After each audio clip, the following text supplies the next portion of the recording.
getting hit multiple times coming out of that bike section. More drivers coming to blows.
Greetings, race fans, and welcome back for tonight's coverage of Sim Racers Group Formula 3 on SMB.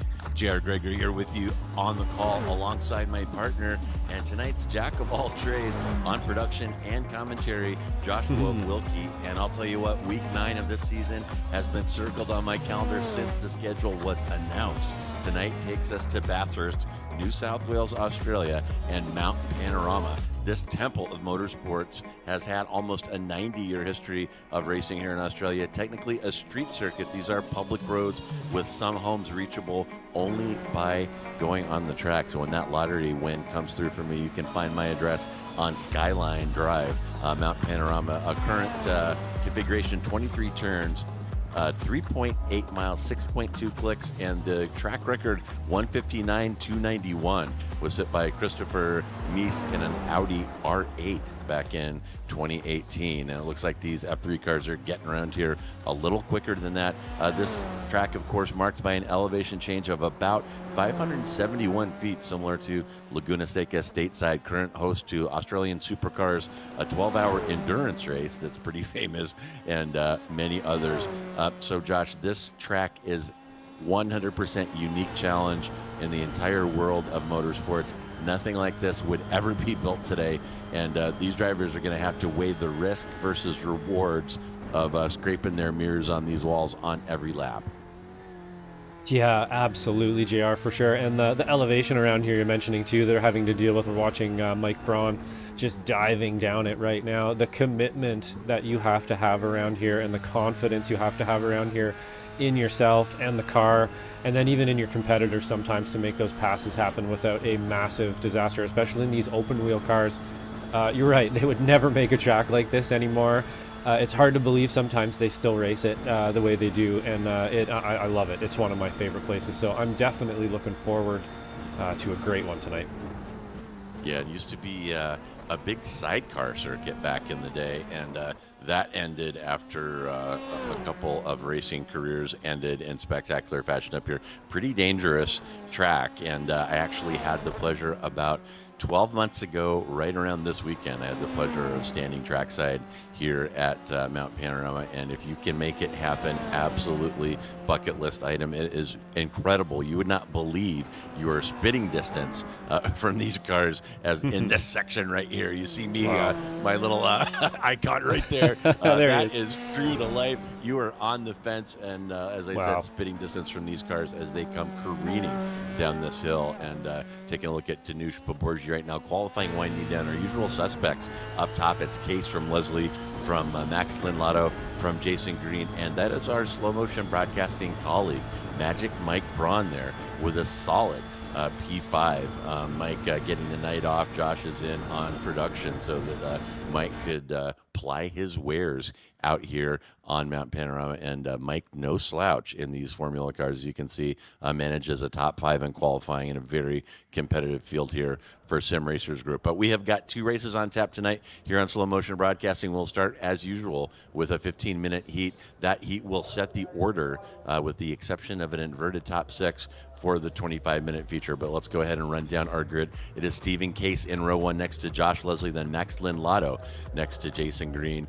There is Magic Mike Braun in P5 next to Danush Paborgi, then Kalen Mikovits next to Tyrone De Silva. Edgar Lau will line up next to Alex Velasco. Josh Corwin next to David Borden, and that gets us to row 6. Then it's Thomas Brashear next to Varun Bali. Jason Trantham next to Jason Cotcher in the battle of the Jasons on row 8. Then it's Chris Wang next to Adrian Lopez. Jose Navas next to Rafael Cardenas. Adam Duvall next to Jacob Guyton. And only 23 cars out here today, and bringing up the back of a short field Kulkaran Dillon. And pretty, Josh, taking a look at our qualifying results, pretty broad spread of times out here. Only probably the top 8 or 9 cars within that 1 second bracket that I look at, throwing out an outlier at the bottom of the grid, about 4 seconds between P1 and P22. Usually a lot tighter times, and it just really speaks to how difficult it is to get consistently fast out here. Yeah, I think you're right. We were talking about it a little bit there before we started up tonight, and getting a lap around here can be difficult. Even if you have it in you, it can be hard to kind of execute that lap. And then on top of that, there's kind of specialists around here, right? There's people that really love this place, and there's people that really don't. And it is a bit of a specialist kind of track. You have to have a sort of a unique style around here, very aggressive, very confident. And some people, don't like that quite as much. They don't like the walls so close. So we'll see how that pans out. Sometimes that aggression can end up badly, and sometimes, the guy who's maybe not pushing so hard will actually do really well. So we'll see. We've got to start coming here. Yeah, and that is Stephen Case in the blue 243 car. We are green. Case will have the outside line into Al corner here, but he quickly moves over. It is Case from Josh Leslie from Linlotto. Not a lot Braun. of shuffling up front, and all right off the bat, there's cars in the kitty litter contacts and damage there, and that's going to be Mikovits, Velasco, Mike Braun, David Borden, and Adam Duvall. Oh, man, I hate to see Mike tied up in that situation. We'll go back and show you a replay of that. And my fingers are crossed that Braun, not the guilty party there. But a number of cars have gotten big jumps. Bali up 6, Trantham up 6, Chris Wang up 6, Navas up 7. So that little kerfuffle right out of the gate took 6 cars out of the action. I don't see anybody taking a tow right now, so all those cars still moving, but there had to have been some damage in that tie-up there, Josh. Yeah, I would think so. T1 and the final corner in this on this track are probably the hardest corners on the track, in my opinion. And coming into T1 with that many cars on cold tires, trying to get it right is not an easy thing to do at all. We'll go back and have a look at it for sure, but I'm imagining there was a bit of an accordion happening there, perhaps some pulling the exit chute into the grass to avoid, and we've got another incident there. I believe that's Thomas Bashir. Lost the front of his car here, so probably a good idea to reset at this point. He might be able to get out of it here, but a lot of the time you just want to reset. I don't think he's only got maybe David Boredom and Duval still to come by there, so that's a bummer, man. Getting turned around here can be very difficult. Yeah, and Brashear into the wall here. And you mentioned bravery around here and confidence, and those are definitely two of the key ingredients. And I would say another one is consistency.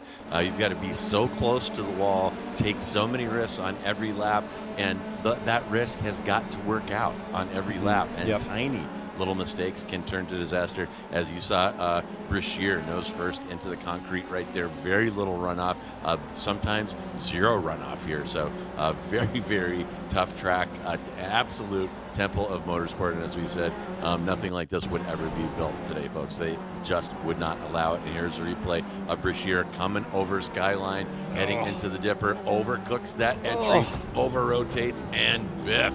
And I actually think I saw that exact crash in real life last February. So very easy to do right there as the track is falling away. Camber, not great. And you're trying to get the car woed up off of Skyline and get it turned down the dipper there. And so easy to loop it right there as Brashear did there. A little side-by-side action. That is Corwin and Trantham. Trantham trying the outside. He'll drag a wheel. That had to have been a wall scuff. Trantham somehow hanging on, though. And things getting racy here early, only 3 minutes in. And folks rolling the dice, going into the cutting there. Very unusual to see fighting right there. And here is a replay as we come up to the cutting. That is Trantham's going to try the outside. And he had Corwin there in the 37 car just to his inside and just said, I got this. And look at him slide across that white line right up to the wall. And that is the story of Bathurst. Riding insane slip angles right up to the wall every lap, a little bump, a little scrape. As long as it's not too hard, you get to run the next lap. But if it is, things can end around here in a big hurry. Looks like just saw a couple cars drop again. I don't know, Josh, I don't know if we've got people who have given up and parked it here. Looks like De Silva, Velasco, Navas, and Cardenas all in the pits currently. That just flashing on my timing tower. Not sure what's up with that, but yeah, we've definitely got a big one here. Repairs here. Yeah, we got a big one. Some attrition here for sure. It looks like Navas, Velasco, Rafael, Cardenas, Tyrone De Silva, Jacob Guyton all have incidents here on my ticker. Not a good sign when you're seeing a bunch of red lines like that. That's going to mean something happened. Let's see if we can't jump back quickly to the beginning here and see what happened. I'm going to click on Mike Braun here and hope this doesn't go too badly for him, but let's have a look here. I think we may have had... Oh, that's just we'll have to go on board with him there. Looks like perhaps he got a little bit unsighted there and ended up kind of going up the inside. We get one more look at this just from inside and see if we can't see what happened here.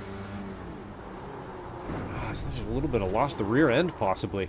Huh. Yeah, and if Braun looking like the guilty party there, unless he got tapped from behind. And want to see that one more time to make sure that he didn't get any help there. But overcooking that entry, loses the rear end, goes through the grass and takes out a couple cars. And here it is again. That is Braun in the multicolored car there. Just locked. Oof. Yeah, it almost looked like one of the wheels just snagged. One of the wheels locked, one of the other ones didn't in the rear. I'm not exactly sure. A little too hard on the brakes there, some cold tires. Honestly, just bad luck. Yeah, and we talk about that diesel differential lock on these cars. Charles Bochelle came up with this theory. When we see him snap like that, it could have been downshifting a little bit too aggressively on that entry on cold tires, and that diff lock just sent Braun off into the grass, took a couple of folks with him, and I know that he is feeling bad about that and clawing his way back up. He's managed to pick his way back up to P14 now, but with only 15 minutes to go, very, very tough to get a lot of positions at this track. So, and really, unfortunately, that is going to make whoa, and there we go. Sorry, so that's what happened. Replay that sent a few cars. And wow, my gosh, looked like some net code there, to be honest. Yeah, let's look at it from the top here. Looks like some pretty wild net code here on the pass. He's going to get close to him, and then there's just a funny snap. And I think that was net code, JR, unfortunately. Yeah, I think you're right about that. You saw the back of, I think that was Novice's car popping abruptly to the left with a pretty good amount of space there. So, and here's Cardenas's view. Oh, hello. Nowhere for him to go. And again, that is the nature of Bathurst. We see pileups like that here. The pinball action starts, and a few cars caught up in it here. So this one has been started out just as messy as you can imagine a race here at Bathurst. They often go this way. Sometimes they work out pretty clean, but not so far, and not in this heat. But these drivers all will have another opportunity when we get finished with this heat race. We'll have a short break and then go into our 25-minute feature, and that'll give some of these drivers an opportunity to make up for lost time here in the heat.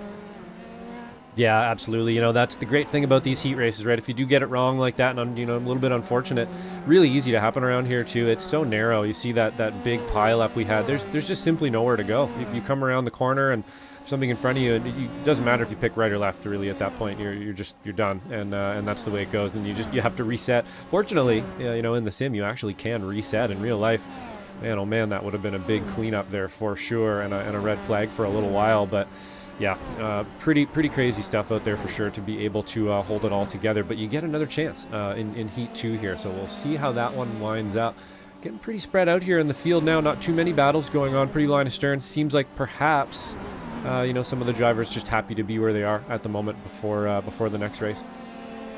Yeah, not a lot of pressure going on. We're seeing that Trantham from Bali from Corwin. That is for P7, about a second covering those cars. Lopez looks like he may have something for Chris Wang here, though, and plenty of time to get that done. So Lopez measuring up Wang for maybe a trip into the top 10. You see Wang going through Murray's corner, dragging that front inside tire. So easy to do there. Bad camber. So easy to overcook the entry to that one and this one. That's two kind of brutal corners in a row. Yep. But if you're a fan of Wang, here we go up the mountain straight. You'll see that slipstream go to work, and we are going to see some contested entries tonight, Josh, into turn 2, Griffin's Bend.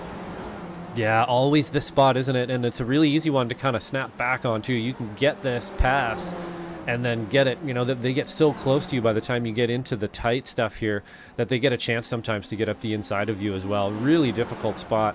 It's frustrating, honestly, if you're fast over the top of the hill, you know, a little faster maybe than your competitor, that they're just able to catch you down the back straight and then down the front straight, and then it starts all over again. And I'm sure you've been in that cycle, JR, where you're just fighting somebody who you cannot get off your tail, and they keep drafting you, and it can be really frustrating. It looks, however, here though, that Lopez has got a little bit more pace than Wang at the moment, so he's going to let him go. You saw that pass, and Wang kind of facilitated a bit. He decided, you know what, I'm going to let him go, see if I can draft him into this corner, and it didn't work out for him, but they're you know, they're able to make a nice clean pass and keep racing. I like to see that. Yeah, and you're seeing those intervals start to spread out. And Josh, you may have a good point about people being satisfied with their position and not wanting to risk dropping down. This is the qualifying event for the heat. Just as I say that, Guyton turns it. Guyton in the wall and taking the toe. Borden may have been involved in that as well. See another meatball, and Colquhoun Dillon now showing a meatball. So we may have missed part of that. Or they may have been on completely different parts of the track. Too. I only saw Guyton with the solo spin there. And here we go. Here's Bali looking inside of Corwin. And here we go on a replay. Here is what happened to David Borden. and He's gets cooking. a little loose there over Skyline. You see that car get a little bit airborne. That good. breaks the arrow on these things, and then nothing to do when you really need to slow it down right there. You just can't get it done. Yeah, absolutely. You see him come over the top of that rise there, and the car almost took flight. I think he almost got air in the F3 car, and then you're going to see Kirker and Dillon come here and just lock him up and bump the wall. It looks like maybe he got away with it there, but really good reaction from the 24 as well to stay out of that one. Yeah, and Dillon was showing a meatball on my screen, so he may have taken some damage there. And here we go. Here is Bolly and Corwin. Nose to tail again, and Bolly may want to push his way up one more position. Corwin, a pretty stout defender here, though. About 4 minutes remaining, and that's going to shake out to either 2 or 3 laps, depending on where Case is. And by the way, tip of the hat to Josh Leslie. Josh, look at Leslie hang on to Stephen Case. He's kept that interval under a second. You talked about the draft and making sure that you stay with your competitor over the top of the mountain so that you can benefit from that draft down the straight. And Leslie has been able to do that and has not allowed Case to get away here. And also have known Edgar Lau currently sitting in the sweet spot in terms of qualifying for the next race, sitting in that P6 with the inverted 6. You're going to have Lau on the pole in the future if positions don't change. And Lau not getting any pressure, got about a 4.6 second gap behind. And looks like a 3.7 second gap ahead to Jason Green. So Lau sitting pretty for the pole right now if he can just bring it home clean. Yeah, absolutely. Looking real good here for sure for Edgar Lau. Up front too, you make a good point there as well with Leslie. You can actually see it on the timing sector there. You can see Case being a little faster through the first few sectors, or through the top of the hill, and then Leslie catching him on those other 2 sectors that have those drafts in them. So he's able to stay in touch with them. And I think maybe again, we saw him actually take a dive or 2 on Stephen Case a little earlier in the show here, but he decided maybe again, to just think a little better of it. I'm going to stay behind for now, look for that opportunity when it comes, and maybe not force it too much, especially this late in the race. You want to take that second place into the next race. These guys are going to have a bit of a time trying to get through the pack in the next race. This is not an easy place to pass. And especially if people in front of you are just braking a little differently into stuff, it can be very difficult around here. So interested to see how Heat 2 pans out. Yeah, and a really good point about the different approaches taken by different drivers. As we said, a pretty big swing in lap times between the top and bottom of the grid. And, it's one thing to go nose to tail to somebody if you know that they're going to brake in exactly the same place as you, turn in exactly the same place as you. In Bathurst, one of those places where people aren't quite that consistent, a little harder to follow somebody closely because, as Josh is pointing out, not really completely sure what the driver in front of you is going to do. Yep. And taking a look now, that is Poborgi. Man, he's looking Is that for a pass lapped here. car? That must be lap traffic. I think it's a at lapper, 34. yeah.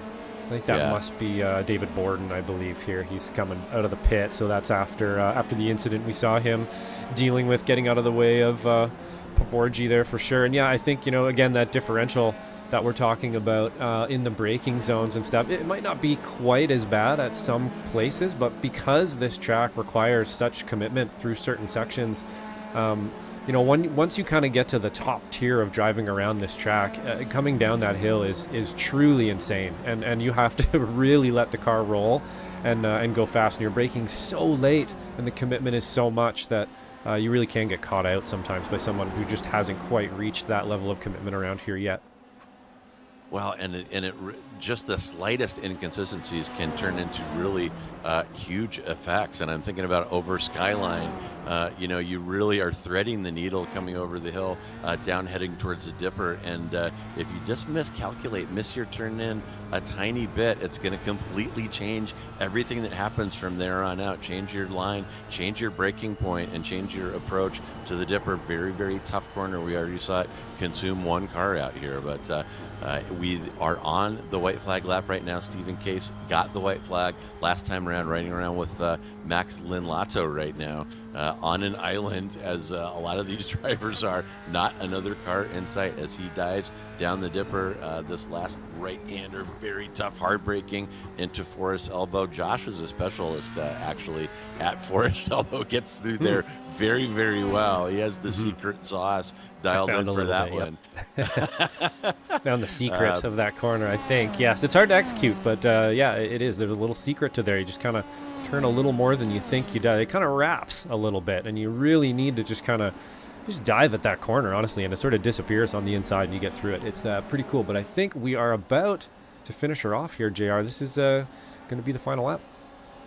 Yeah, Case coming down the hill for the last time. He'll come around Murray's and take that checker flag, and I'll tell you, hats off again to Leslie there coming across NP3. You see Linlato in the background. He will, or P2 rather, Linlato will come across NP3, but you know, Leslie, rising talent here in Sim Racers Group. He rose quickly to the top of F4, and he is right at the pointy end of this F3 field, and for him to be able to keep up with Stephen Case for 15 minutes and not let Case drive away, that is just another feather in the cap for the development of that young driver. So tip of the hat again to Leslie, turning in a very, very good performance out here and showing that Case might not be alone at the front for much longer if he keeps improving as he has. And we'll watch the rest of the field come through. Here comes Jason Cotcher, Corwin crossed in front of him, a few other cars left out there. Here comes Guyton, he'll cross in P14. Here comes Adam Duvall behind in P15. And just a couple more cars. Looks like Dylan is coming down Conrad right about now. So 3 more cars to cross the line. And yeah, we're going to have a quick break here. They're going to give the drivers about a 5-minute warm-up. So if you want to take a bio break, run to the fridge, now is the time to do that. We will be reviewing individual and team points. And of course, the results here will be your grid for the feature, with the exception of the top 6. And Josh, I'm looking forward to this feature. I hope it is a little bit cleaner. There can be some pretty exciting racing out here, but a few incidents can break up the field pretty quickly, as we saw. Yeah, absolutely, and it does. It just causes a roadblock, you know, sometimes around here, and it can just take so many people with it.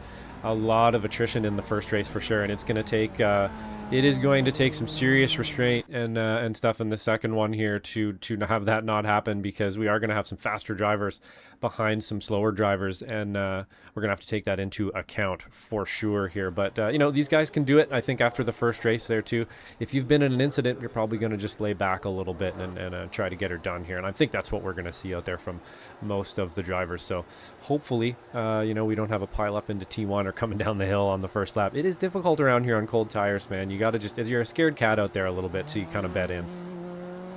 Yeah, too right. And what I'm waiting for maybe Braun to go out on a warm-up, and we have the opportunity potentially to pull him in and maybe chat with him a little bit on that on the heat race and how the track feels, and maybe he'll have a volunteer some information about that lap 1 incident. But he may be taking a bio break as well. I don't see his car out there. But yeah, so great out here, Josh, at Mount Panorama. I actually called you guys, I believe. I'm not sure if you were on that call, but I called you guys on Discord, standing in McPhillamy Park up here at Mount Panorama. It was such a great experience to be up here. The Australian race fans, fantastic. The cars, incredible. And it was an exciting race that came down to fuel at the end. So really a great time, and something I'll definitely cherish, knocking that one off my bucket list. Yeah, absolutely. This, I would love to go here. You know, there's a few bucket list things I want to do. This is definitely one of them. Maybe the Isle of Man. There's a few things like this, just sort of gladiator almost events that still exist in the world that I believe kind of need to be seen. And this is probably one of them. You know, maybe a good endurance event too. Got to hit one of those as well. But I'd really like to see this track. It's such a one-off. It's so cool. It's cool looking. It's so fun to drive. There will never be anything like it again. It's just really awesome. And yeah, hopefully this next race goes off pretty well, so we can see these drivers do a little bit better than the first one, but we do have some points here to get through. I believe the first ones we're going to display here are going to be the driver points. Let's have a quick peek at those. And yeah, that's going to be our championship standings there, JR. Maybe you can go through those. Yeah, sure. And to no one's surprise, Stephen Case has a pretty firm grip on that P1. There is some time left. Drops have not been calculated in here yet, so I wouldn't say that a driver like Mikovits is out of it, but you don't have to go far to find somebody 100 points behind Case. Josh Leslie in P3, that is a 100-point gap. So Case once again throwing down the gauntlet and dominating this F3 season. And then you see Eggert and Poborji there rounding out the top 5. Then it's Green, De Silva, Velasco, Cotcher, and Josh Corwin rounding out your top 10. Looking at, we've talked a little bit, we'll run through the team points for you here real quickly. The La Silva Racing Team, that is Leslie and De Silva pushing Stephen Case down the list. And this is the first time that Case hasn't gone flag to flag in the team standings in one of these seasons. And actually, that K Wang in P2, that's Mikovits and Wang in P2. You have to get all the way down to P3 to find Case. That is the L10 with Case and Van Wagner. The Egg Den is Eggert and Borden.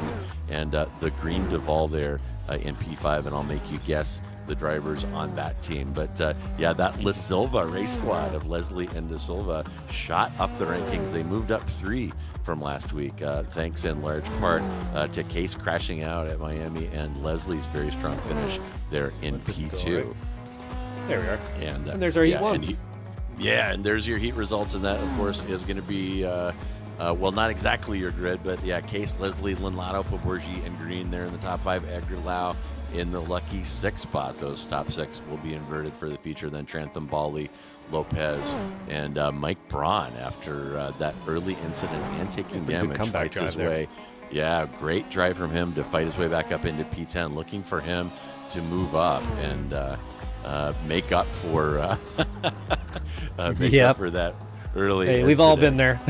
We've all, if I remember correctly, actually, the first F3 race that I participated in with SRG, I got climbed on pretty much. I got in the back there. It was pretty much, I think, equal fault, and I basically made a scene in my first race. So I know what it feels like for sure. I made up for it in the next one, But it was, it happens to all of us, right? I think I did a Formula V race once too with the admins. First Formula V race I ever did. Didn't map my clutch correctly and just got smoked by half the field and ruined it. So it happens. We've all been there, I think. Yeah, absolutely. And, a broadcast race like this is just a, a tiny sliver of somebody's career out here. That's but, right, it just, you get unlucky sometimes, and something like that happens. And that definitely bit our colleague Mike. But it looks like the warm-up session is winding down here. We'll wait for the iRacing universe to scroll over. And here is your starting grid for our 25-minute feature. It's Edgar Lau by virtue of that P6. He's going to line up next to Jason Green in the front row, and keep an eye on Green. Green, very high-rated driver out here, and he is going to be hard to pass. He may be able to convert this start into a podium. He may be able to convert that into a win. Then it's Poborji and Linlato in row 2. Josh Leslie will line up next to Stephen Case in row 3. We'll be keeping an eye on both of those drivers. They had the pace in the heat. Then it's Trantham and Varun Bali in 7 and 8. Adrian Lopez will line up next to Magic Mike Braun in row 5. Then it's Mikovits next to Joshua Corwin. I usually see Mikovits closer to the front of the field. We'll be keeping an eye on Kalen as well, a championship contender. Then it'll be Jason Cotcher lined up next to Jacob Guyton. Adam Duvall will line up next to Coulter and Dillon in row 8. Then it's Brashear next to Velasco, Wang next to David Borden, Jose Navas next to Rafael Cardenas, and Tyrone De Silva. After a couple incidents in that heat, will bring up the rear in P23. So here we go. And keep an eye on Edgar Lau here. We are underway. That is Lau in the multicolored car. He's got Jason Green on the outside. Doesn't really move over to cover off that outside entry. and we'll pop back and take a look at Case. And not a lot of shuffling so far. And another big crash in turn one. I saw body parts and a cloud of smoke, and that had to have been Navis and Chris Wang involved in that one. So a couple cars off, a couple cars damaged right now. And here comes Jason Green around the outside of Edgar Lau. Almost gets it done. Oof. And Josh, you were talking about Griffin's Bend there. That is such a common theme right there of the outside car getting a better drive out of there. I think there's a little better camber wide, and you saw it happen a little bit right there. Lau is going to hang on. It's Lau from Green, from Poborgi. Leslie and Case have both gotten past Lynn Lotto. So Leslie and Case start there, move up the field already about halfway through lap one. They've both picked up a position. Yeah, great start here so far. We had a bit of a crash there at the beginning there. I believe that definitely was Navis. Looks like De Silva, Wang, and Borden were involved in that one. But yeah, we noticed that T2 incident, or not incident there, but pass. You kind of go out to the outside. Maybe a little bit of cold tires for Jason Green. Went a little bit wide and just sort of lost sort of his momentum into it. A bit of smoke coming off. I believe that was Paborgi's car there coming out of Falcon Bend, or Forest Elbow. Sorry. Not an easy corner on the first lap, especially when you have other cars in front of you. You are really, really gauging sort of the car behind you and in front of you, and where am I going to break into Forest Elbow? It's not easy. So really well done by this front group of drivers here, and it looks like the whole pack got through the field very well. Some close racing back here too. Yeah, and look at those intervals. Things much different at the beginning of this one than they were at the beginning of the last race. Our whole timing tower there painted in that orange and yellow numbers. That means intervals under 1 second. So nose to tail action right here. Just saw an attempted move there into Murray's corner coming onto the pit straight. Not sure what was going on there, but my goodness, Josh, all the way down to P14. Those intervals are all under 1 second. And there's the 37 car of Corwin peaking around. I think the I saw Lynn Lotto in the wall. That's Lynn Lotto, I think, in the wall back there. Lynn Lotto suffering a huge hit right there, and that will knock him out of the running on this one. Lynn Lotto had been running in the top three, and he goes off. We've seen Lynn Lotto struggle with consistency and bitten by inconsistency right there. And there is a big move by Magic Mike Braun. I told you he was going to move up as he gets by Adrian Lopez into P9. And Braun has got plenty of time to work with here and plenty of pace, so we'll be looking for him to redeem himself after that sloppy start in the heat. Yeah, absolutely. He was getting utterly mobbed there by the SRG crew, and he was able to come out on the other side of it. So good job from Mike there. That was not an easy one. Jason Green also getting mobbed here by Josh Leslie, Stephen Case just behind him, and then Paborgi coming down the hill. Again, not an easy one to gauge. As those tires warm up, it starts to get a little bit easier and a little more confidence, especially once you've kind of seen where your competitors are going to break, that it's going to be safe. You can go as deep as you want to. We see Jason Green locking up the inside wheels through Forest Elbow again. So, it's not an easy one. These first few laps, I believe we're on probably about lap 3 now. Maybe by 5 or 6 is when I really start to feel comfy on the tires in most cars in iRacing, and we'll be approaching that soon. But you can see, the steering racks will kind of start to tighten up, and we'll start to maybe get some passes. Got some side by side just behind there. I think that's Trantham. Yeah, that does look like Trantham sticking it through on Bali. Bali not giving up there, but Trantham is going to try the chase there. Passes are doable there if you catch your competitor unaware, and it can also, unfortunately, end in disaster right there. As Josh in my race, boom, and there goes Trantham. Trantham with getting camera shy there, loops it out of Murray's into the wall, and Trantham's race now over. Oh, man, that has got to hurt. Just a little bit too much curb there. Over rotates into the grass, and bang, approximately 0 runoff on the inside right there. Will take Trantham. And Corwin is getting a little racy there and causes somebody to lose his wing. Was that Corwin that lost the wing? Corwin getting a tap there, loses some body work. May have been Velasco there, tapping him from behind, loses that rear wing. And folks, here's what happens to an F3 car with no rear ground effects, and it is not good.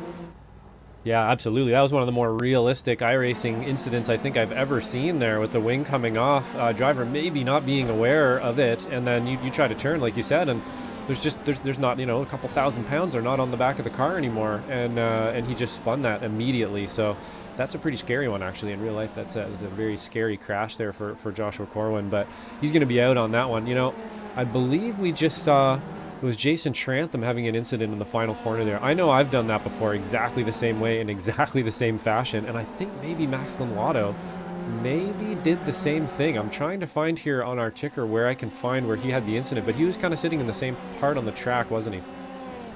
Lynn Lotto went off in turn 1, I think, gotcha. but it may have been the same situation, a little bit too much curb on the inside, very easy to turn it right there, and probably worth stating that our slow motion broadcasting colleague Ron Maunz has stated repeatedly that Murray's is his least favorite corner on that track because he has also binned it right there. So easy to do. I mean, you're so amped up to get a good exit speed and get a good run down that pit straight. It's a short straight, but critical. And it just a little kiss on that inside curb, a little bit too much washout there, and you can lose it and loop it there very easily. Taking a look at Poborji right now. And oh, by the way, look at Josh Leslie pushing his way up the order. It's Lau from Leslie from Jason Green. So I thought Green might be threatening for the win here, but Leslie has dispatched him. Leslie up 3 positions. I also told you Mikovits usually hangs closer to the front of the grid, and look at him, Josh, +5 sitting in P6. So Mikovits off to a very good start here. Yeah, absolutely. We saw him make a pass there a little bit earlier. We got actually Alex Velasco here. We're getting in first car into the 59s, 59.4. So absolutely blazing a lap. Doesn't matter how you got that lap. That's fast. That's a fast lap around here. And it must have been, maybe a little bit of a draft or something too. But yeah, the 777 there pulling off a great lap in P10. Keep an eye on him. Maybe he is going to move up a little bit here as well. Looks like he's kind of behind Varun Bali a little bit at the moment. But up at the front here, things are still pretty tight. It's kind of anybody's game. It looks, to me again, that time in the race, 25 minutes is a long time around here. It can be a bit of a mind bender, and you really have to think about it. You got to think about it, and you got to make sure that you're making your corners and hitting those hitting those points on the track, and just not locking up too much. As we see Jason Green again on the inside wheels there, locking up. When you do that too much, it's going to start hurting that inside tire in 25 minutes. You'll start feeling it. And you just don't want to make a mistake around here. You got to hold it together, and I think that's what we're seeing now. Not too much attacking as he attacks him when I say that. Nope, not quite. Took a look up the outside.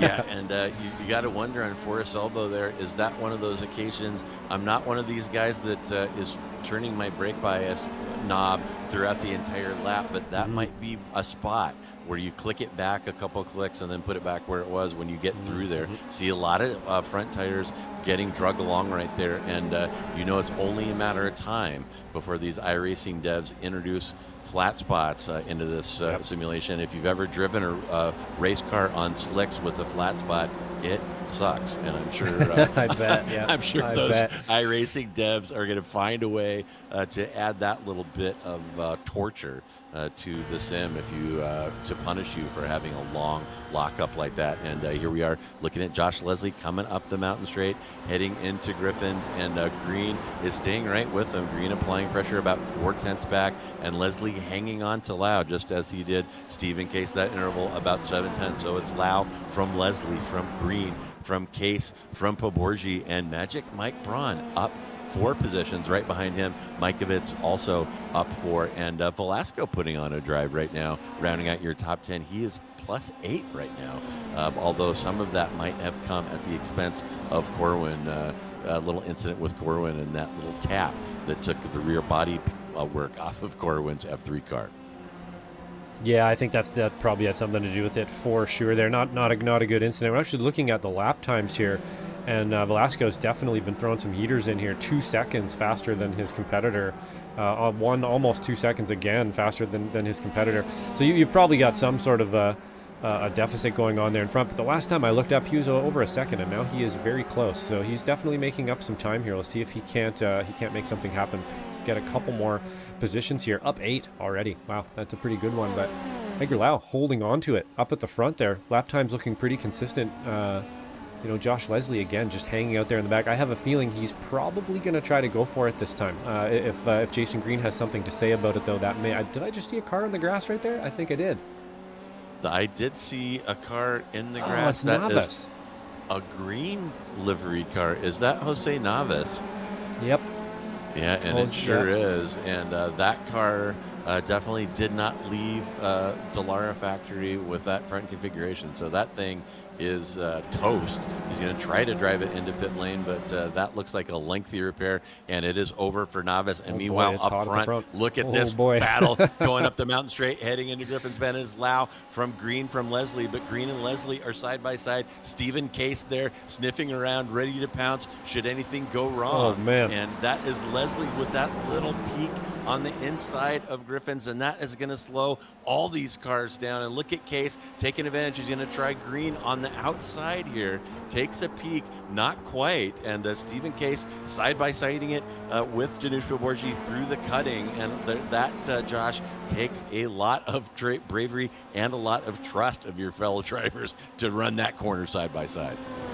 Yeah, absolutely. We're seeing a ton of trust and commitment around here for sure. Edgar Lau holding on to that one too, throwing the shoulders up, not giving it up.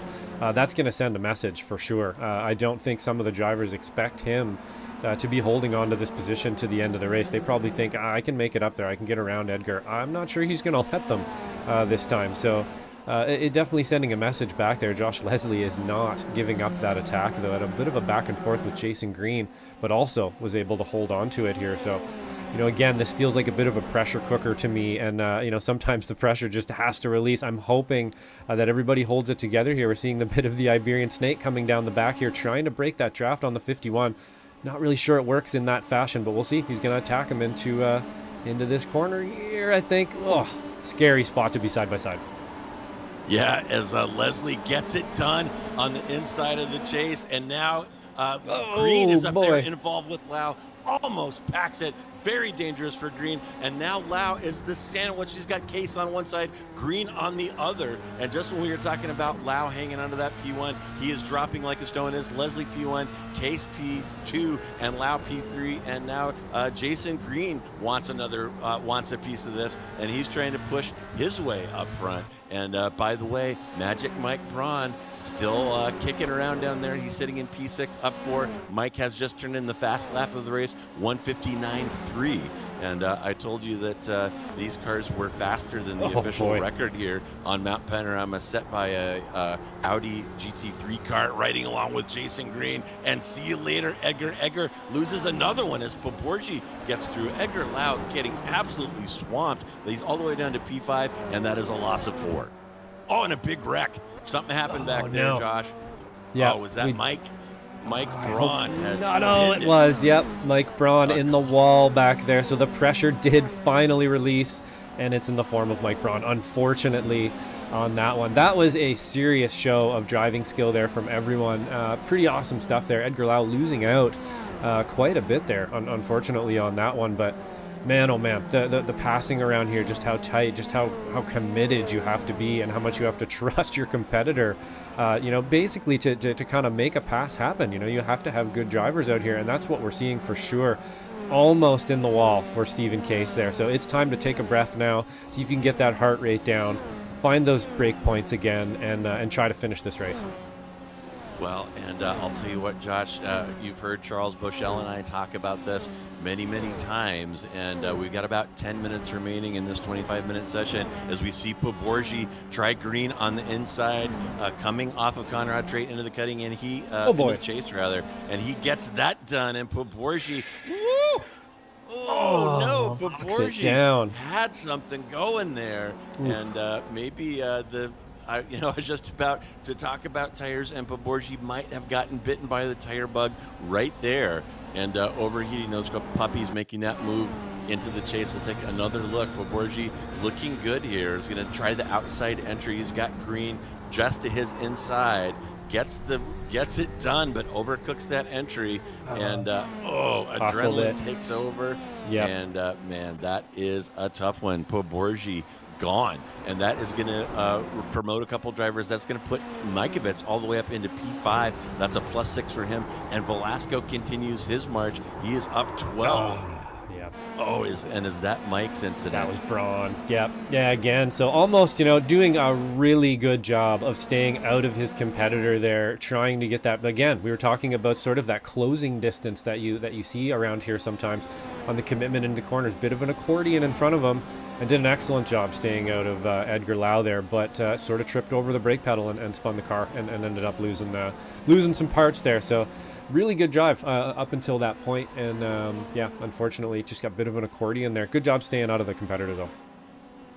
Yeah, and Mike is actually popped into the booth here. So Mike, rough times here at Mount Pano. It looked like you got caught up in a little concertina effect and had to go evasive, and that's what caused you to lose it there in the cutting. So what happened? Yeah, everybody got a little tight there, and Edgar backed up a little bit, and I was trying to follow. I forget who was ahead of me, but trying to follow him through the line, and Edgar just kind of pinched me up. And as we were coming around that left there, I just got on the brakes a little too hard, and I just spun it around as I got into the back of him. So tough break. I got into Kalen twice, once in the heat race and once in this. So I apologize to Kalen for that, but. It's one of those things, one of them racing deals.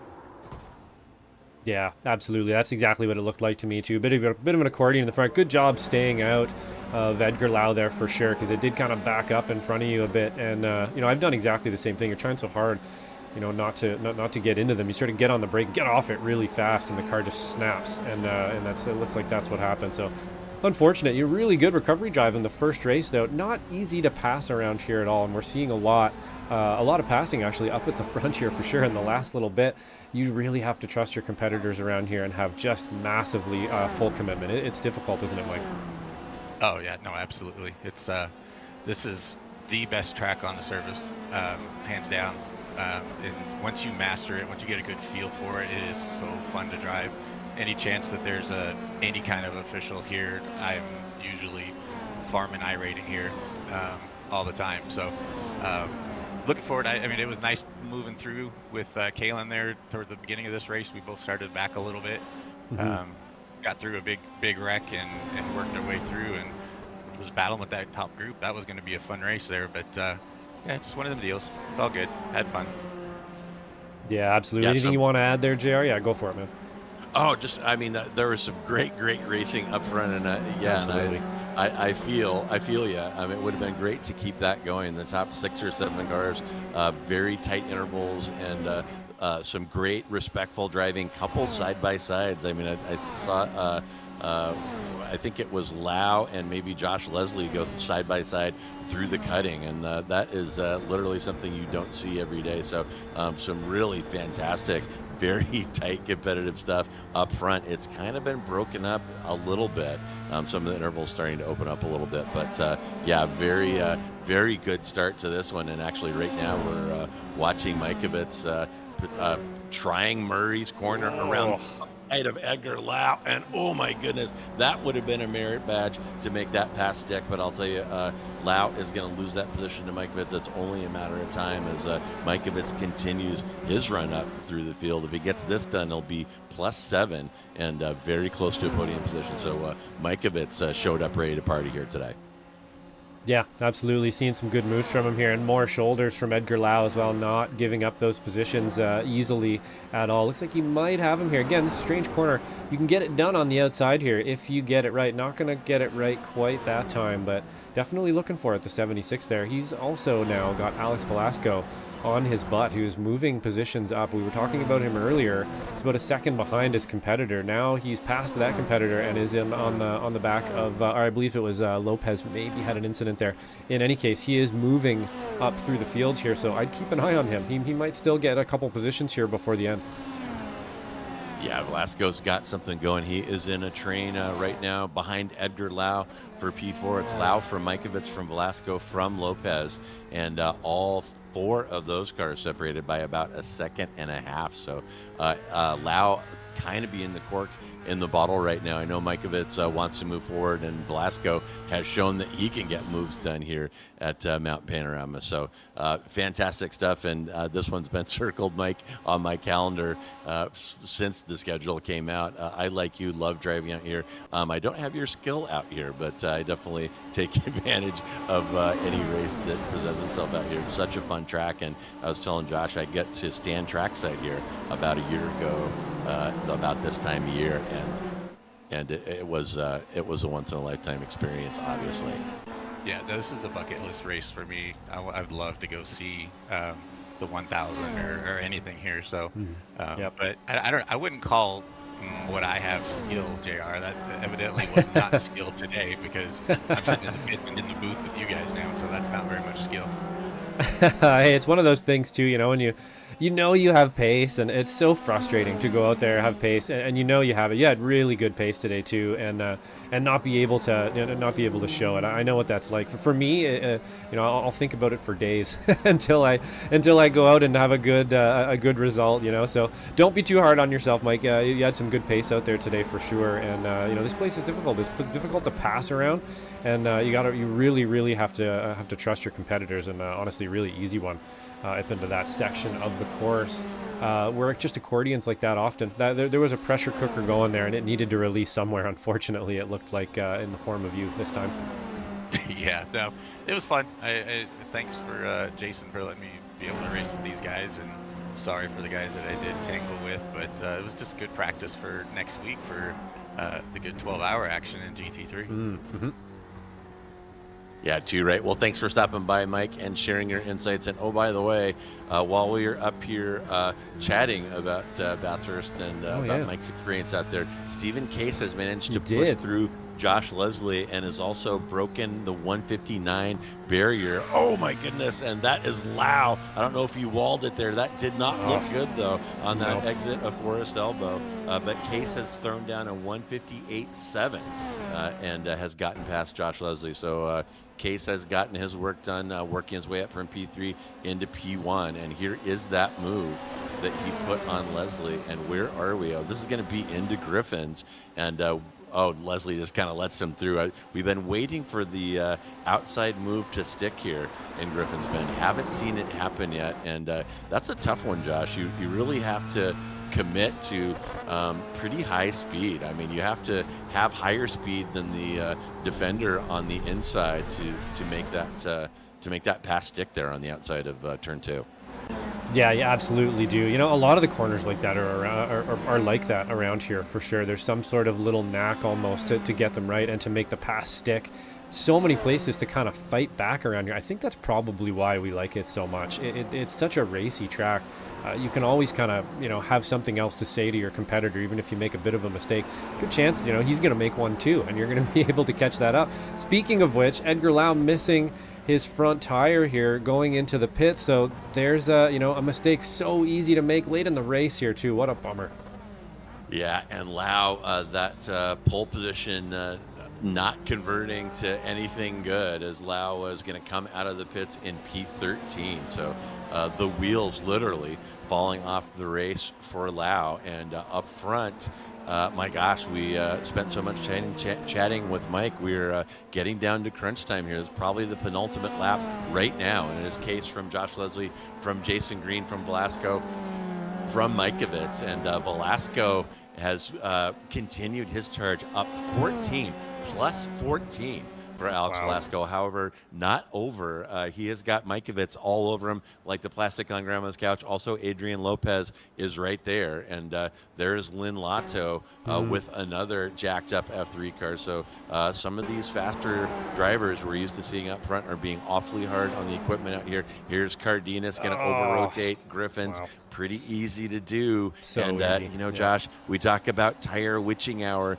These tires are getting hot. They're getting tired, and you can't flog these things at Mount Panorama for 25 minutes and expect those tires to be there for you. But here comes Mikovits now, and Mikovits wants Velasco here. I like his chances. He's got one more lap to get something done here, but Mikovits would sure like to move up into P4 and collect the extra points associated with that to stay as close as he can to Stephen Case, who looks like he's going to drive off with the victory here unless disaster strikes him on the last lap. Yeah, absolutely. And, the last lap around here, like you're saying, the witching hour and getting up on those curbs, you just want to really hold on to it at this point. There is no easy lap around here. There's no easy way around this track. You have to respect every corner and every lap. As we're seeing the 76, look up the outside a bit. Sometimes that line, you can kind of sneak one in there, hope that you kind of maybe press square to intimidate your competitor, and you can get by them, but not quite here. The 007, though, looking up the inside. Woo! Yeah, Lopez taking advantage of, that attack by Mikovits on Velasco cost him some speed there, and Lopez almost turned that into a pass. I thought he had it, but Mikovits fights back. And, you were talking, Josh, a moment ago about kind of character of this track, and I think part of it is the difficulty in making passes stick. You can get side by side in a number of places, and you can run side by side through a sequence of corners, but getting completely clear and closing the door on the person you're fighting with, that's a completely different matter. And I think you're right. You're right. That is one thing that makes racing so thrilling here on Mount Panorama. Yeah, that's a really good way to put it for sure. That's exactly right. You can't seem to get the edge there sometimes. There's always a way to get back, and mistakes can be made and stuff so easily. Just so much character around here for sure. You can see that elevation change as they're coming down the hill. In real life would just be unreal on the body driving through there like that. As we're going to watch Stephen Case here, pretty commanding win. Yeah, Case will get it done, and that is going to be 1, 2, 3, 4, 5. That will be his 6th P1 out of 9 events. So Case continuing his dominance of the Sim Racers Group F3. And folks, if you know anybody who's good at these things, get them out here. Sim Racers Group, a fantastic league. You can appear here on Slow Motion Broadcasting and maybe put some pressure on Stephen Case. Although Josh Leslie, again, certainly hung with him as you see that interval there under a second. And is that, I think we had Lopez crashed on the coming out of last lap. Murray's there? Yeah, I think he lost a couple positions right here, I believe, in Murray's. Maybe locked it up a bit. Oh, struck the curb.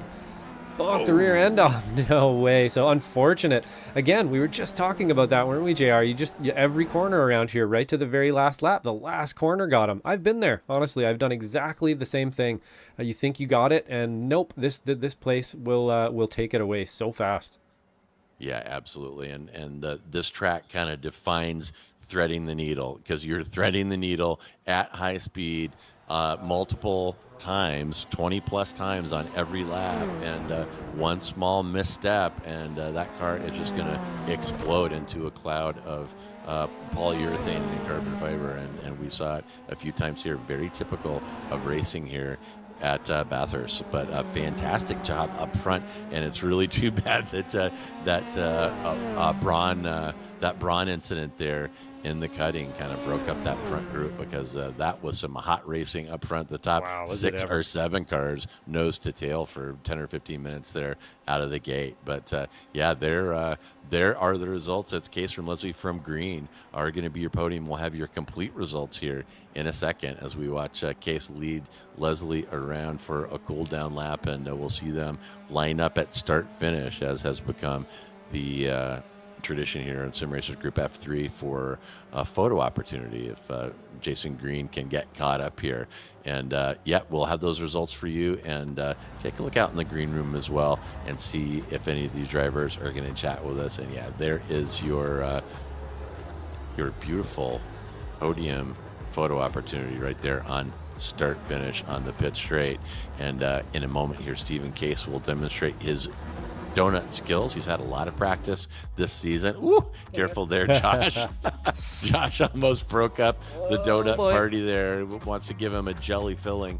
But in any event, let's see here. I don't see anybody out there just yet. Josh, are we ready to post up those results? Yeah, let's grab the results here and see and go through those quick. Go for it. Yep. Oh, and there it is. We got Stephen Case from Josh Leslie from Jason Green. That will be your podium, and some repeat offenders up there in that group. Case, Leslie, and Green all having prior podiums here this season through 9 weeks. Then it's Alex Velasco, Killian Mikovits. Very good push +6, and of course I skipped the hard charger Alex Velasco, +14, Josh. 14. Wow. And some of those were Awesome. taking advantage of people's mistakes, but at least half of those were legit passes that Velasco got done here at Mount Pano. So huge drive. That is the drive of the day in my book. But in any event, it's Varun Bali in P6, then Danush Paborji, Adrian Lopez, Adam Duvall, and Thomas Brashear after a rough heat, and got out of the medical tent and got back behind the wheel and put that car in P10. Then it's Cotcher, Dylan Edgar Lau, Jacob Guyton, and Rafael Cardenas. That'll get you to P15. Then it's Borden, Max Linlato, Jason Trantham, Mike Braun, Tyrone De Silva, Jose Navas, Josh Corwin, and Christopher Wang in P23, and the last car on the lead lap was Guyton in P14. And let's take a quick look out in the interview area, and it looks like we have got Adrian Lopez joining us from the grid. So a little bit rough and tumble out there, Adrian. This is such a difficult track to prepare for, such a difficult track to perform in. Even if you think you're ready, this track can definitely throw you some curveballs. So how did Mount Panorama treat you today?